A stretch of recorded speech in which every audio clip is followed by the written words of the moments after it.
Sa Diyos, karapot ko na tayo ay sama-sama muli gaaral tayo sa salita. Is found in the book of 1 Corinthians chapter 10, verse 31. Yan. Whether you eat or drink, whatever you do it for the glory of God. So, ating pag-usapan sa gabi ito ay pursuing God's glory. Sa Tagalog po ay paghahangan ng kalwalhatian ng Diyos. Tayo po muna na. Salamat po sa gabi ito, Diyos, na kami Panginoon ay muli. Narito pa ikaw ay purihin at sambahin namin Panginoon Lord sa amin na pag-aaral ng salita. Nawa o Diyos ay pagkawalan namin ang kahalagahan ng salitang na saan ito, O Diyos, ay siyang magbibigay sa atin ng katagad, kalakasan sa ating pamumuhay bilang Kristiyan, bilang nagilawang mo, Diyos, alam namin na ikaw, O Diyos, ang lawan at siyang mapapurihan. Lord, yung pinababa ko namin ang iyong sarili upang ikaw o siyang makita. Isla, Lord, malaya at kumilos, pero sa bawat kalagitnaan namin, ikaw, O Diyos, ang siyang marapat na tumanggap ng lahat ng mapuri mula sa iyo na sa pagkalit ko ng Amen. Amen. So, ang ating pong topic sa gabi nito ay pursuing God's glory. Meron po siyang anim na bahagi ng ating pag-aaralan kung saan isa-isahin po natin. So, tunay nga po na kung ang pinag-uusapan po natin yung God's glory, ito po yung pinaka-sentro upang ito ay maunawaan natin kung ano ang nature ng ating Diyos at kung paano siya makipag-usap at kung paano siya makipag-ugnayan sa tao. Amen? Meron po isang kwento na kung saan ang tao nito ay si John, na kung saan sabi niya, he was struggling with the sense of purposelessness in his life. Despite of his successful career, nandiyan yung mga pamilya niya, nagmamahal sa kanya, patuloy pa rin siyang nakakadama ng kauhawan o emptiness. So, isang araw, nung niyaya siya ng kanyang kaibigan na umattend sa worship service. Pero nung una ay wala siyang sigla na paunlakan yung panyayan ng kanyang kaibigan. Subalit, habang siya ay nakikinig sa salita ng Diyos, yung isang pastor na nagpapahayag sa salita ng Diyos, the topic ay about the glory of God. Dito tumimo sa buhay ni John kung saan nakita niya yung emptiness sa buhay niya, na habang nagpapahayag ng salita ng Diyos sa pastor nito ay napulot niya o narinig niya na kung saan yung kahilingan ng ating Panginoon Jesus, yung kaluwalhatian ng Diyos sa buhay ng isang tao, na kung saan ito ay nagpapabago sa buhay ng isang tao. Kaya nga, sa buhay natin, minsan naghahanap tayo na tayo ay mapabuti. Naghahanap tayo ng pagbabago. Pero dito po, sa buhay ni John, kung saan ay tumimo sa kanyang puso, na istira ang kanyang puso na kung paano mabuhay ng humayang kabalalan, paano hangarin yung kalwalhatian ng Diyos. Lahat po tayo, ito po yung isa sa mga mithiin natin o goal natin bilang mananampalataya. Kaya nga po, habang nakikinig siya, he decided to learn about God. So, hindi natapos yung pakikinig niya ng salita, yung sermon ng pastor, kundi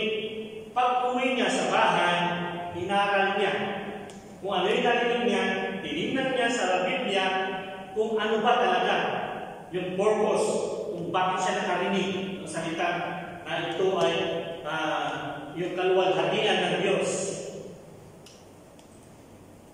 Sa buhay ng isang tao, minsan ayaw natin to pursue the God's glory. Gusto natin, tama na ito, nakakilala na ako sa Diyos. Member naman ako ng ministry. Umaawit naman ako. Okay na ito. Kahit hindi na ako mag-aaral ng kanyang salita.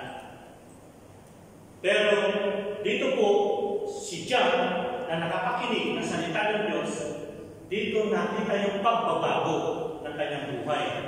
Kaya na po, sa buhay ng isang tao, ay kapag wala siyang goal sa buhay bilang mananampalataya, ito po ay magiging stagnant ang buhay niya.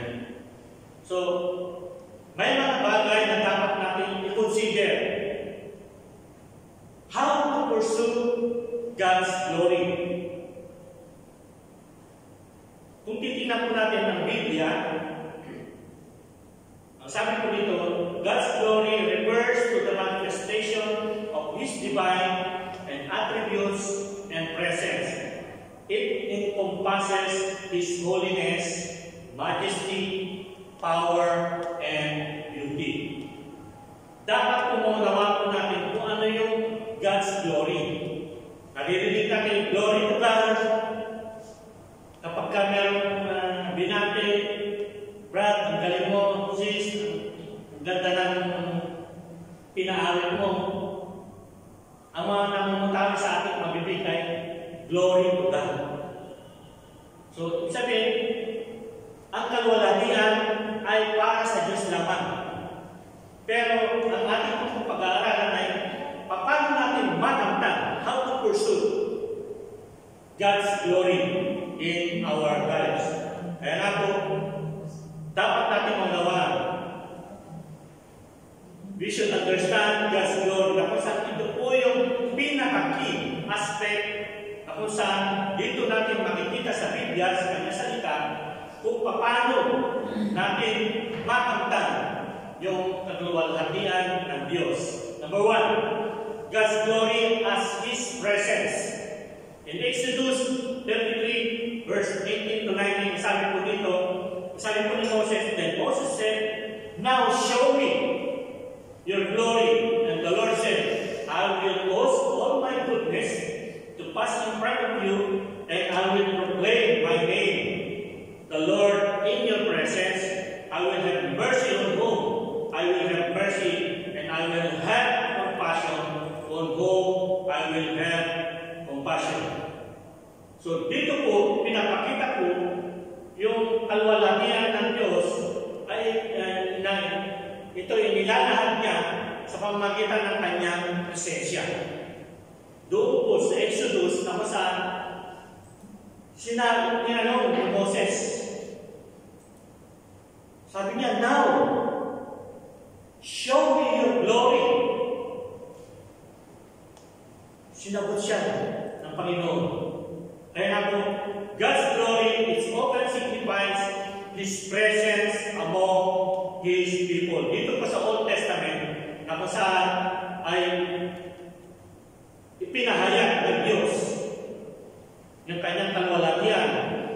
Maging po sa tabernakulo na kung saan ito po yung it symbolizes that God is dwelling in the tabernacle. Kaya nga po, dati, kapag ka ang isang priest pumunta sa tabernakulo, meron po siyang tali sa bewang na meron kasama kalembang. Habang narinig mo yung kalembang, ibig sabihin nun, buhay pa. Pero kapag hindi na nila narinig yung kalembang, ibig sabihin patay na. So, ihihilahin po nila yun. So, ganun po yung presensya ng Diyos. Kaya ako, kung sa panahon na yun, ay makita natin ang mukha ng Diyos, ano kaya ang magiging reaksyon natin? palang sinasabi natin, ang presensya ng Panginoon ay sumaatin. Naniniwala po ba tayo? Ang presensya ng Diyos ay narito. Amen. Kahit kakaunti po tayo, hindi po tinitingnan ng Diyos ang bilang, kundi lagi siyang nakatingin sa puso ng mga mananampalataya. Kaya nga po, God's glory as His presence. Pangalawa po, God's glory as His holiness and majesty. In the book of Isaiah chapter 6 verse 3, ang sabi po dito, and they were calling to one another, Holy, holy, holy is the Lord Almighty. The whole earth is full of His glory. Dito po pinapakita naman ng God's glory reflects on His holiness and majesty. And He is setting apart from all creation. Kaya po, nagmamanifest po siya in His divine nature. Kaya po, ang sabi niya, ang lumalabas ka ng Greek ay sabi niya, holy, holy, holy. Ganun po ang presensya ng Diyos sa alam nila kung gaano kataas ang ating Diyos. Pangatlo po, God's glory revealed in creation. Sa awit, Psalms 19 verse 1, sabi po dito, the heavens declare the glory of God, the skies proclaim the work of His hands. So dito po pinapakita, nire-reveal po ng kalwalhatian ng Diyos sa pamamagitan ng kanyang mga nilikha. So ibig ba sabihin, noong panahon na yon, na wala ang Biblia, ay nireveal ng Diyos sa kanyang kalwalhatian. Sinasabi po ng salmista sa Psalms 19 verse 1, sabi niya, a psalm of David, the heavens declare the glory of God. The skies proclaim the work of His hands. So pagtingin natin sa kalangitan, doon makikita natin yung kamangha-manghang gawa ng Diyos. Kaya dito po nire-reveal niya yung kanyang kalwalhatian. So ang mamutawi sa labi ng mga mananampalataya na ito man ay ang kalwalhatian, God's glory. Kung saan sinasabi ni Hari David na ang kalangitan ay siya nagdideklara ng kalwalhatian ng Diyos. Amen? So isa pa po, God's glory in His Son, Jesus Christ. In the Old Testament, God's glory is the most fully revealed in Jesus Christ. Dahil ang ating Panginoon po ay dala-dala niya yung kalwalhatian ng Diyos sa pamamagitan ng kanyang buhay, sa pamamagitan ng kanyang pagkamatay, at sa pamamagitan ng kanyang muling pagkabuhay. In John 1:14, ang sabi po dito, the Word became flesh and made His dwelling among us. We have seen His glory. We have seen His glory and the glory of the one and only Son who came from the Father, full of grace and truth. Kaya po, ang ating Panginoon Jesus, nung dumating dito sa lupa, dala-dala niya yung kalwalhatian ng Diyos mula sa kanyang buhay, mula sa kanyang kamatayan, at maging sa kanyang muling pagkabuhay. So, nandun po yung God's glory. So, ano ba talaga yung God's glory na sinasabi? Ano ba yung pinag-usapan ng mga mananampalataya? Paano tayo mag-reflect? How do we reflect God's glory? In 2 Corinthians chapter 3, verse 18, Sabi po dito, 2 Corinthians chapter 3, verse 18, and we all who with unveiled faces contemplate the Lord's glory are being transformed into His image with ever-increasing glory which come from the Lord who is the Spirit. Dito po, dapat mag-reflect sa mga believers, sa mga mananampalataya, yung kaluwalhatian ng Diyos. So, paano natin masasabi yung kaluwalhatian ng Diyos ay nagre-reflect po sa buhay po natin? Paano kaya? Kapag tayo ay namumuhay ng may kabanalan at we are living in the way that honors Him, hindi lang po yung sinasabi natin, mahal ko ang Diyos, mahal ko ang Kanyang nilikha, mahal ko ang mga kapatid, pero dapat isa kabuhay po natin na ito ay nagbibigay ng luwalhati sa Kanya, na hindi kasiraan ng Diyos. Nakakalungkot sa mga narinig po natin, sinasabi nila sila yung mga Kristiyano. Nasabi nila, kami ang totoo. Pero kung titignan po natin, yung buhay nila ay taliwas doon sa sinasabi nila na believers should reflect the glory of God through the way we live at merong transformation. May pagbabago. Hindi po natin pwede sabihin na tayo ay anak ng Diyos. Sinasabi natin, alam na alam natin ang salita ng Diyos, na kung saan sinasabi, nung tinanggap natin ang ating Panginoon Jesus, ang ating lumang pagkatao ay nawala na, at ito na yung bago. So there is a transformation. Hindi naman po isang iglat lang na mababago ang iyong ugali. We are still in the flesh. Unti-unti yan. Gradually, He will transform you from glory to glory. Ganun po, dapat mag-reflect yung glory ng Diyos sa atin. Amen? Kaya nga po, dapat po natin malaman o dapat natin maunawaan ano ba talaga ang God's glory. Na hindi lang ay naririnig natin, sinasabi natin, dapat maunawaan po natin. Kaya nga po, God's glory is a visible and tangible expression of His divine nature and presence.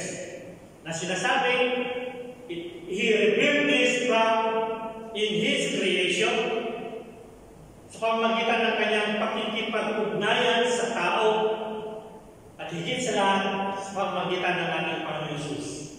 Kaya po, lahat po ng mananampalataya, we should be pursuing and reflect God's glory in our own lives. Hindi po buo isang iglesia lang, kundi kanya-kanya. Sa buhay po natin, dapat it reflects in our own lives yung God's glory na tinutukoy po natin. So, ito po, na dapat po natin maunawaan kung paano, how to pursue God's glory. Ito pa ba ay importante sa buhay ng isang mananampalataya?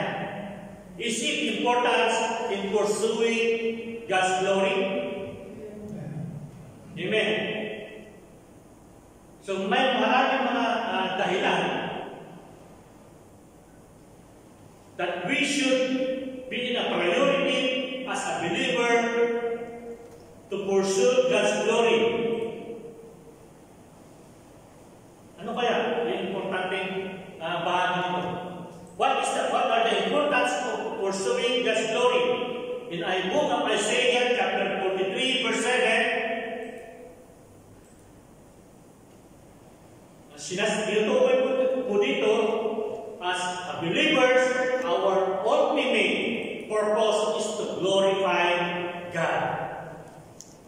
that is the reason of our existence. Kaya po tayo narito sa mundo. Kaya po tayo nilikha ng Diyos. The ultimate purpose is to glorify God.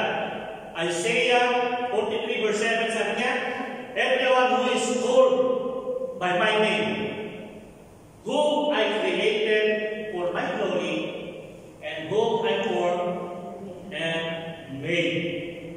So tayo po ay nilikha ng Diyos to give glory. Kaya na po, ito po ay mahalaga. It is important to pursue God's glory para po it will align our purpose why God created us. One of the importance of pursuing God's glory is it aligns with our purpose. So dapat po naka-align. Kung hindi siya naka-align, hindi nagiging mahalaga yung paghahangad natin na sa kalwalhatian ng Diyos. So it should align with our purpose as a believer for the reason of His creation and our existence. So ito po ang isa sa mga dahilan kung bakit kailangan natin i-pursue ang God's glory. Number 2, it should reflect our relationship with God. 1 Corinthians chapter 10 verse 31 yung binasa ko natin kanina. Whether you eat or drink, whatever you do it for the glory of God. So habang nasa picnic pala tayo, habang tayo ay nasa isang fellowship, it reflects our relationship with God. So in pursuing God's glory, it demonstrates our love and reverence of Him. So kanya-kanya po, hindi po pwedeng kaibigan mo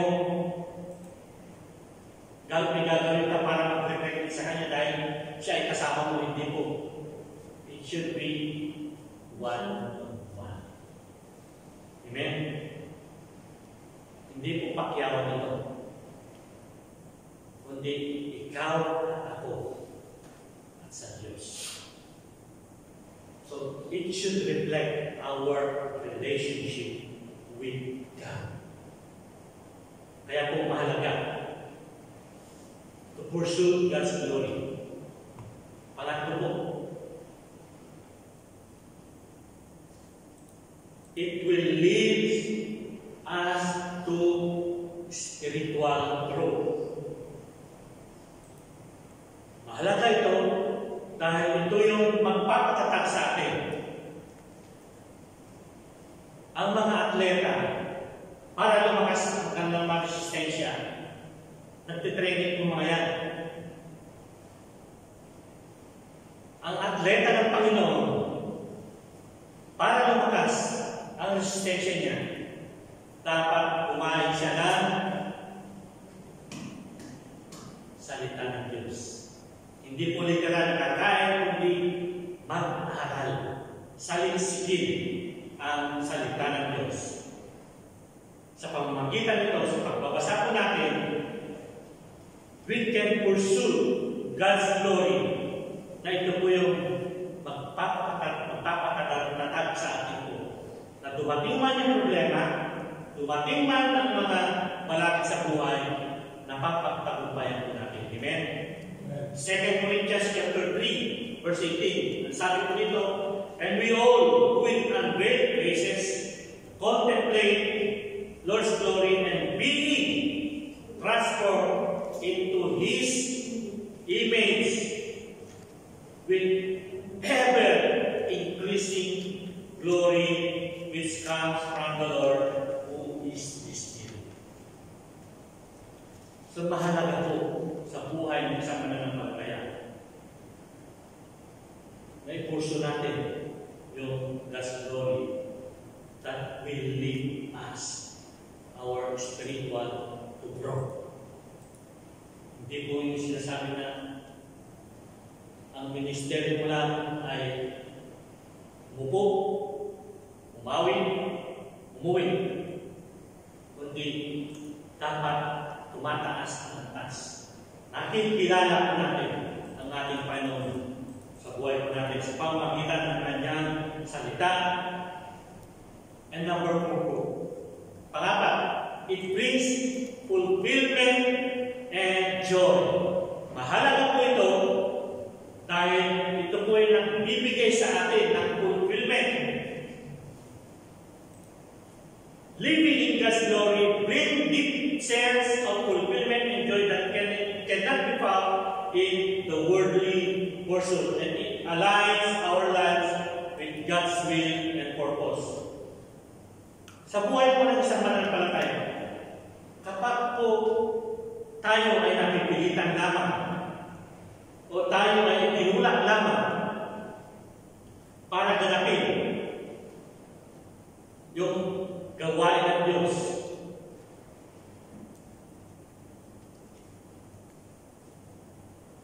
magkakaroon po kaya tayo ng joy sa buhay po natin. Si Haring David, yun yung isang prayer niya kung saan yung joy, sabi niya, restore unto me the joy of your salvation. Sa buhay ng isang mananampalataya, sa buhay ng isang Kristiyano, magagawa po natin ang gumawa sa kanyang basan na mayroong kagalakan.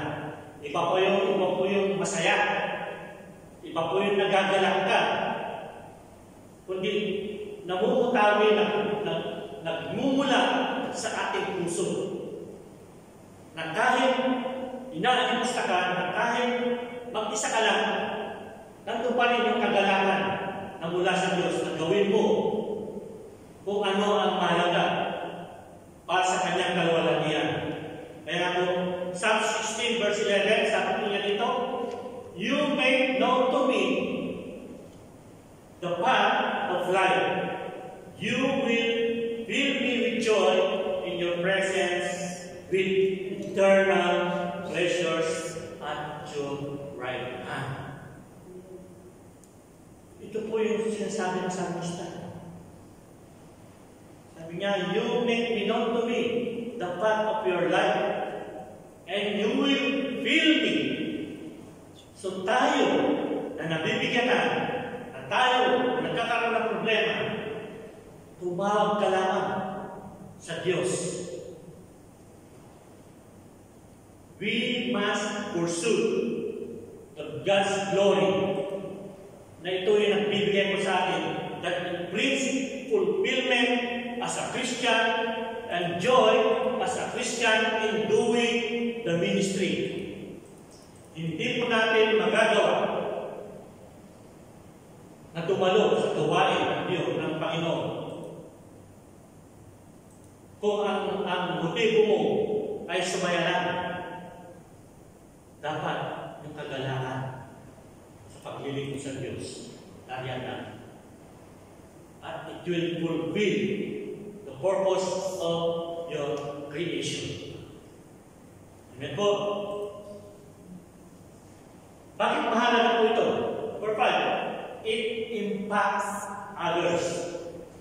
So nagkakaroon siya ng impact sa iba, sa mga kaibigan natin, sa mahal natin sa buhay, sa pamilya po natin.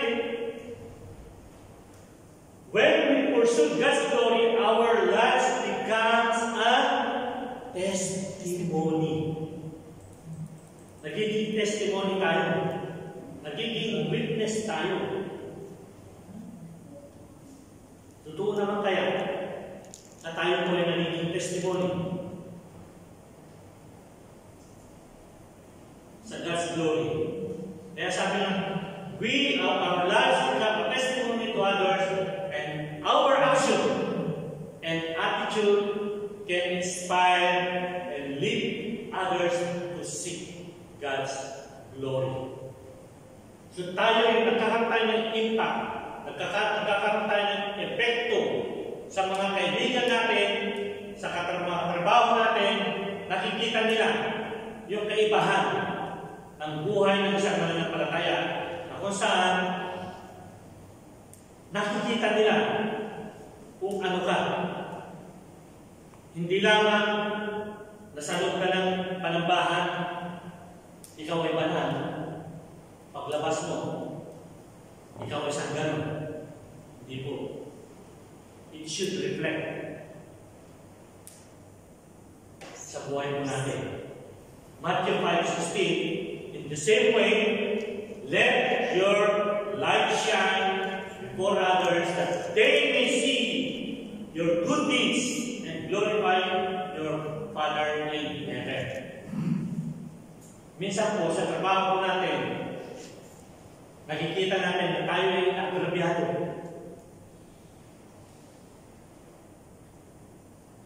Dapat po natin makaisipin, meron tayong Diyos na nakakita na.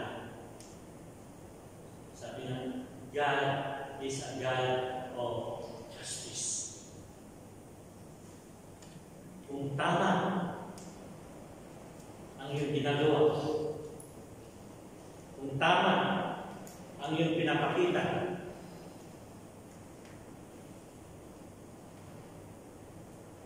na kahit nandoon sa sitwasyon na yun, ay parang inaagrabyado ka lagi. Nakakalungkot, makakarinig ka sa trabaho. O, kumusta? Talo. Yun yung bukang bibig. Bakit talo? Talo ng trabaho. Kaya ka ngayon, parang trabaho, di ba?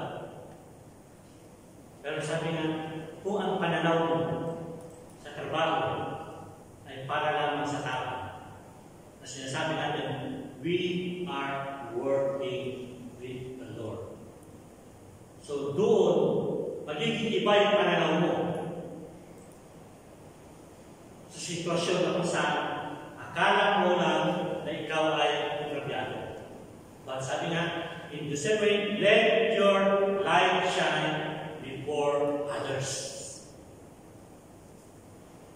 Paano kayo isang Kristiyano na puro reklamo sa trabaho? Ano kaya sasabihin ng mga nakakarinig? Lalo-lalo na sa mga hindi mananampalataya. Sasabihin na, Kristiyano ka pa naman. Reklamo ka na reklamo.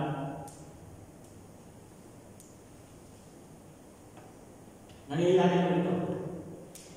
It is a reality. Sometimes,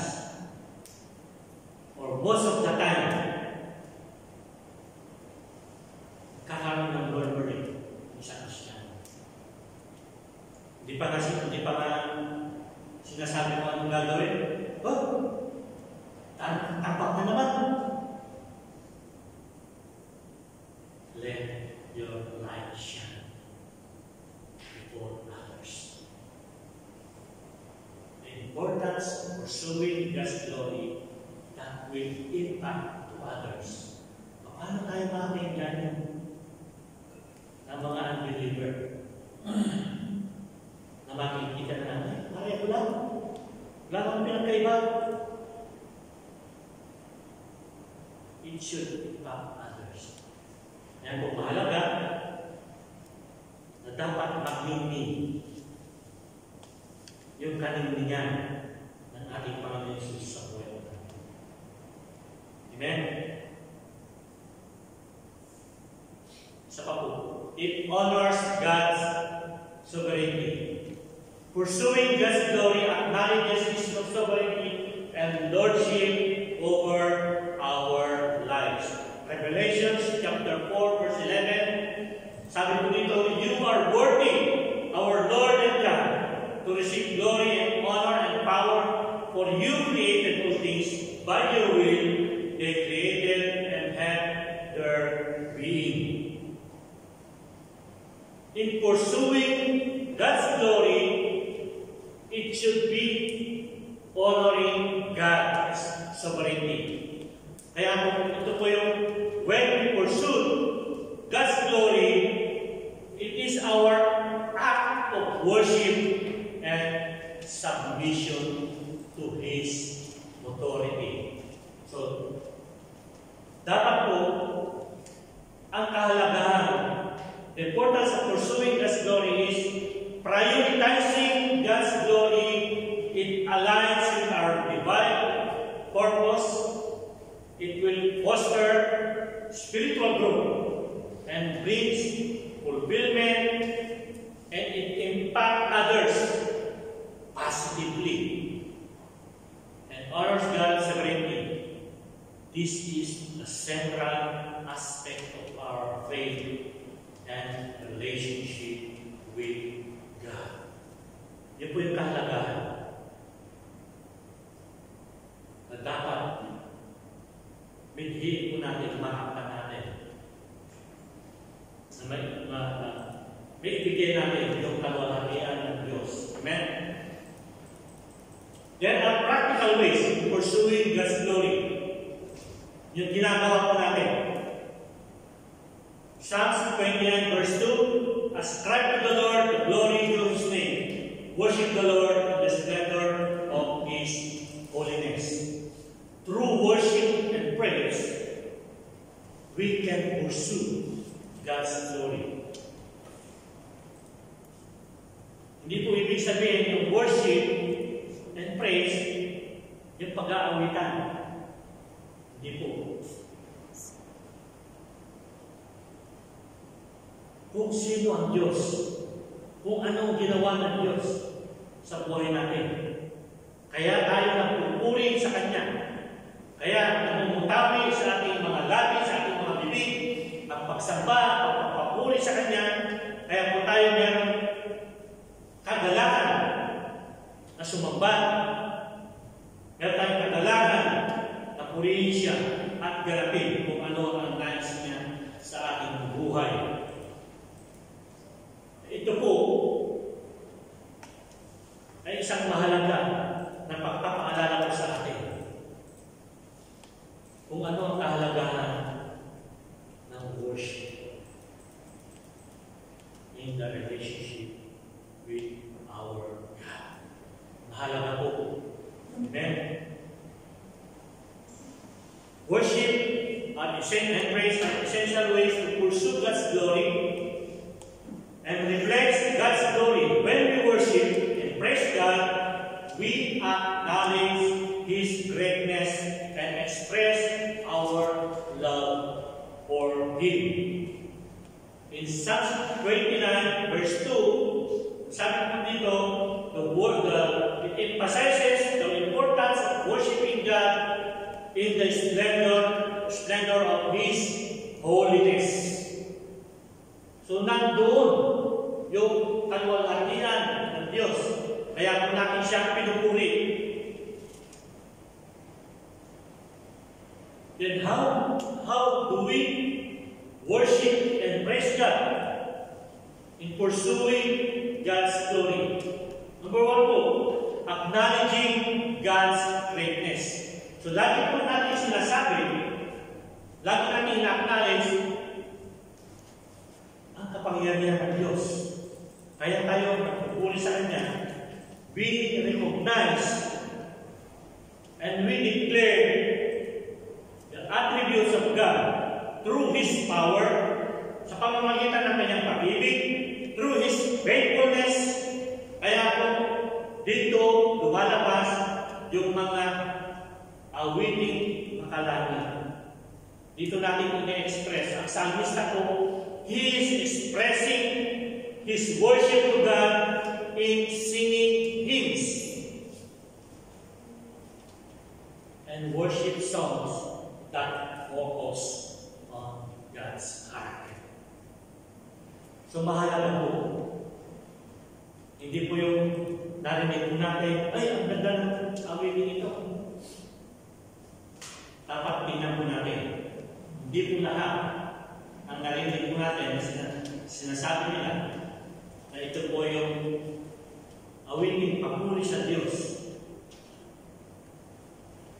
Dapat it-focus on the character of God. Marami pong lumalabas sa social media, kung saan ina-analyze nila word for word yung lyrics ng kanta. Nasabi, dapat kung kantang ito hindi pinakanta ng mga Kristiyano. Bakit? Taliwas sa salita ng Diyos. Minsan nagiging dogmatic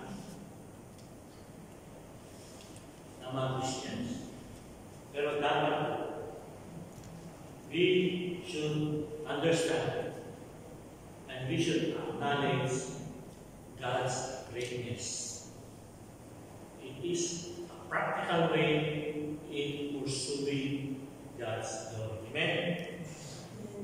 Yung oras pa po tayo. Pangalawa po, worship and praise, expressing our love and gratitude. So habang tayo nagpupuri, habang tayo ay lumahawi, it is one way of expressing our love and gratitude. Through worship, we express our love and gratitude to God for His blessings and grace. Example po, when we pray, when we offer a prayer with thanksgiving and adoration. It is an expression of our love and gratitude to God kung ano ang pinatulong niya sa atin. Amen? Through praise and worship, pangatlo po, inviting God's presence. Worship creates an atmosphere where God's presence is welcome and experienced. Noong kung bago po ako mananampalataya, umatend po ako ng isang symposium na kung saan ay about praise and worship. Sabi ng mga nakasabayan ko, after praise and worship, sabi niya, busog na ako.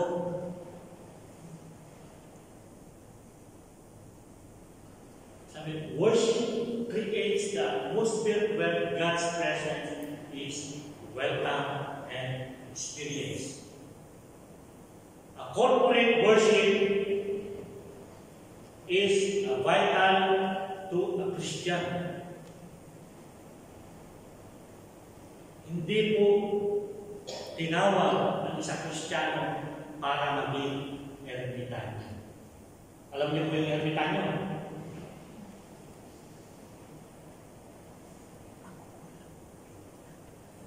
Ano po yung ermitanyo? Yung nandun, sa bundok, nasa kuweba. Paglabas, nakita mo, ang haba na ng balbas, ang haba ng buhok. Spending time in personal corporate worship, it invites the Holy Spirit. We are inviting God's presence through our worship. Amen? Naniniwala mo ba tayo? Amen. Sa papo. When we worship God, it transforms our hearts. Worship aligns our heart with God's will and transforms us to be more like Christ. Dito po, when we are meditating God's Word and allowing His Word to shape us, our thoughts and actions, then we are in the process of transforming our hearts. So, merong proseso na ito ay binabago ang laman ng iyong puso. Noong dati, puro ka reklamo, ngayon, puro ka ngayon papuri mula sa Diyos. Dahil dyan man ang problema, praise God pa rin. Inaalimura ka na, praise God pa rin. It is transforming our heart. Kaya po, mahalaga po ito na maganap po natin sa buhay po natin. That we pursue God's glory through our worship that transform our heart. Amen? So, mahalaga po. God's word is important to us as a Christian. Hindi lang po yung awitin, hindi lang po yung pagtutog, kundi we should meditate the word of God. At yung palima, sabi na, it will impact others. So, habang ang sarili po natin ay hinahasa po natin, tayo po yung meditate the word of God. Again, we can inspire others. We can encourage others to seek and glorify God. Amen? Kaya po yung ibang worship leader, makita niyo po kung paano nga i-uplift yung spirit ng mga mananampalataya in the way they worship God. So, sa iba't ibang denomination, makikita mo kung paano sila magpuri sa Diyos. Meron nandiyan yung nagtatalunan, ano yung makikita mo ng lumuluhod. So, it impact others. So, nakakahawa ito. Kapag ganito po yung ating ginagawa to worship God, our worship can inspire and encourage others to seek and glorify God. Pero, kung taliwas, yung ginagawa mo, you can impact others too. Totoo hindi.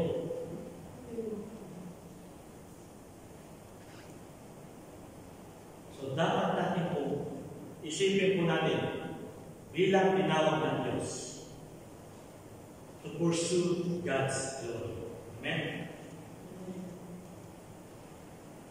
By incorporating praise and worship in our daily lives, it helps us to focus on God's glory. Na ito po yung magbibigay po sa atin ng deeper knowledge in the relationship with Him. Na habang tayo ay napupuri sa Panginoon, hindi lamang po dito sa bahay pa ng bahay, even in your workplace, you can worship God. Amen? Pero mahalaga pa rin po yung corporate worship. Mahalaga pa rin. Dahil ito po yung maranasan namin kung ano ang kahalagahan ng corporate worship. Na ito po yung dapat maging routine ng isang Kristiyano, na kapag ikaw ay inalis dito sa lugar na ito, pumunta ka sa ibang lugar, tumalo ka sa isang gawain, then still you can exercise corporate worship na kung saan you are focused to give God's glory that deepens your relationship with Him. So magagawa po natin ang lahat nito kung meron po tayong totoong relasyon sa Diyos. Kapag aandam-andam yung ating ilaw, dapat po mag-ising na tayo. We should pursue God's glory.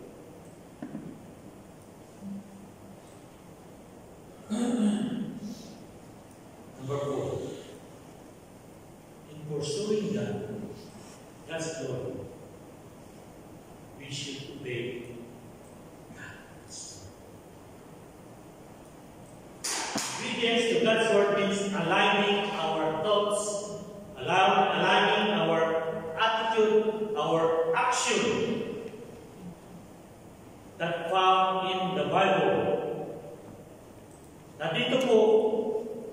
involves the commitment to live according to God's will and follow His guidance in every aspect of our lives. So, we have to obey God's word.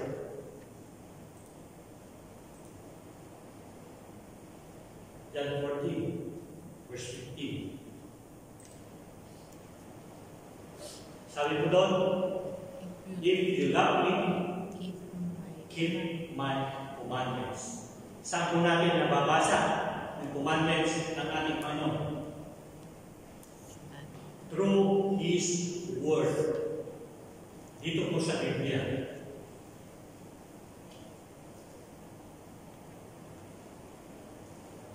So, through listening and understanding the Word of God, we began seeking to understand His Word as He commanded that you will keep His commandment. Reading and studying the Word of God will guide us into God's command and principles. So, hindi lang po yung pakikinig po natin, dapat maunawaan po natin kung ano yung narinig po natin. Then, we are obeying God's command. Amen? We obey God's command when we apply His teachings. Applying God's teaching, it involves putting God's teaching into practice. So sinasabi natin, mahal ko ang Panginoon. Mahal ko ang gawain ng Diyos. Then we put into practice. Applying God's teachings in our daily lives. Paano natin magagawa ito? How do we apply God's teachings in our daily lives? Paano? You have to decide. It's your decision. We should make our decision to reflect God's values. So dito po, ina-apply po natin. Kapag ginagawa po natin ito, we are applying God's teachings by obeying His Word. Amen? Then, we should interact to fellow believers. Hindi po nakakilala ka sa Diyos. Tinanggap mo ang kaligtasan, akin lang to. Sasarinig mo na. How do you apply God's teachings kung ikaw ay makasarili? We should be practicing God's teaching in our daily lives by means of making decisions to obey God's Word. Amen? Tanong, are we trusting God's wisdom?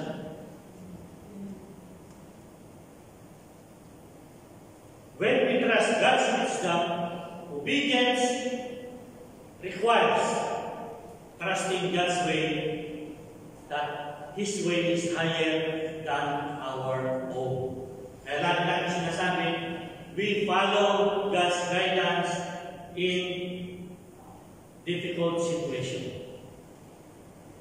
Kapag ka nandun na tayo sa kagipitan, ano po yung ginagawa po natin? We pray. We read His Word. We seek guidance. And we believe that He knows the best for us. Marami tayong kahilingan sa Diyos.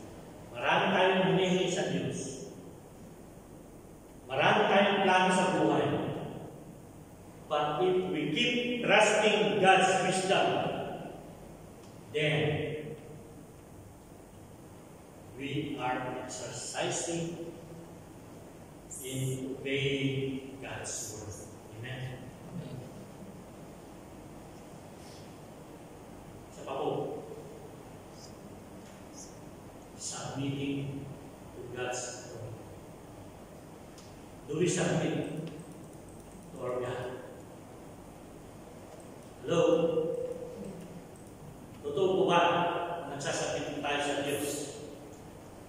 Or yung mga plano po natin ay yun yung sinusunod lagi natin? Yung gusto natin? Hindi po masama ang pagplano. But you should be submitting God's authority. We should recognize in our daily lives, submitting His will, na yung mga plano po natin, sinasabi po natin, according to your will, not according to my will. Ganun po, nagsasubmit tayo sa Diyos kung ito'y pinapaubaya natin sa Kanya. Surrendering our personal ambitions or preferences to align God's purpose in our lives. So, kapag sinusurrender po natin yung personal ambition po natin,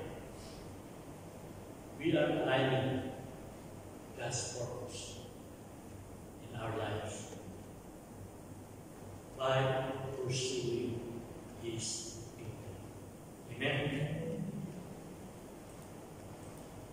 Madaling mahirap. Hirap. Ang lima, demonstrating faithfulness. Obedience is a demonstration of our faithfulness and love for God. Which it shows our commitment to honor Him in all we do. That is the way how to demonstrate the faithfulness of God. When we show our commitment to honor Him. Napakaganda sana ang buhay ng mga mananampalataya. Unang doon yung commitment sa gawa ng Diyos. Maraming kadahilanan kung bakit hindi ito nagagawa. Pero dapat, ito po yung goal natin. When we accepted Jesus Christ as our Lord and Savior, then we commit our lives to Him, to give honor to Him in all we do. Ginagawa ko ba natin?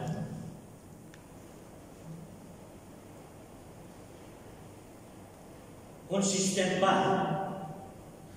Are you living consistently in the biblical principles in demonstrating the faithfulness of God? Kung ito po ay ikaw ay consistent, na hindi mo hinihintay na ikaw ay maghintay niya, hindi mo na hinihintay na ikaw maging popular, pero still you are demonstrating faithfulness. It is one way of obeying God's word in pursuing God's glory. John 14:15, sabi niya, if you love me, keep my command. This highlighted the connection between love for God and obedience to His commandments. Kaya nga po, nung ibinigay yung 10 commandments, sabi nila, isa lang, kung hindi yung masunod, baliwala. Pero dumating ang ating Panginoon Jesus, ginawa niyang dalawa.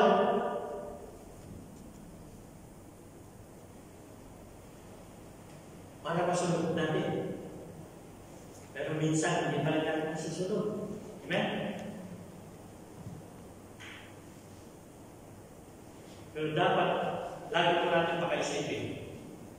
John 14:15, sabi ng ating Panginoon, if you love me, keep my word. Maraming uman ang ating Panginoon sa buhay po natin bilang mananampalataya. May benepisyo ba? Is there any benefits in obeying God's word?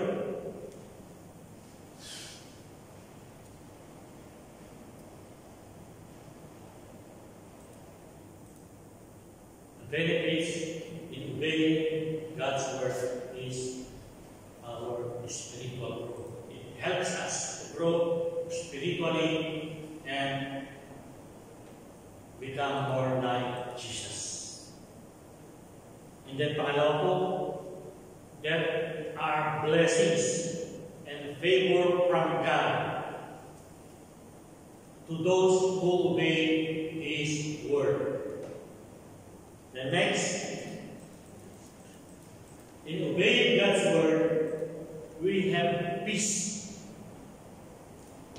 Christians living in obedience to God brings a sense of peace and fulfillment that we are walking in His will. Magkakaroon po tayo ng kapayapaan, magkaroon na yung fulfillment po sa buhay po natin, mararanasan lang po natin kung tayo ay meron pagsunod sa Kanyang salita, na tayo po yung benefits. Amen? Obedience of God's word is a vital aspect of a Christian. In our faith journey, then it reflects our love for God as we trust His wisdom and commit our lives according to His will. Then, may challenges po ito. Bibilis ako lang. What are the challenges in pursuing God's glory?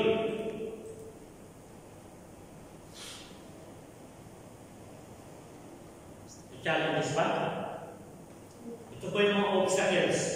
Ito po yung hadlang para tayo ay hindi natin magawa in pursuing God's glory. Number one, sinful nature. Ang tao po ay makasalanan. This sinful nature can be a significant barrier. Ito po ang magbibigay ng hadlang sa atin to pursue God's glory, na kung saan sinabi ng Apostol Pablo, in-acknowledge nito na siya rin ay nagkaroon ng struggle.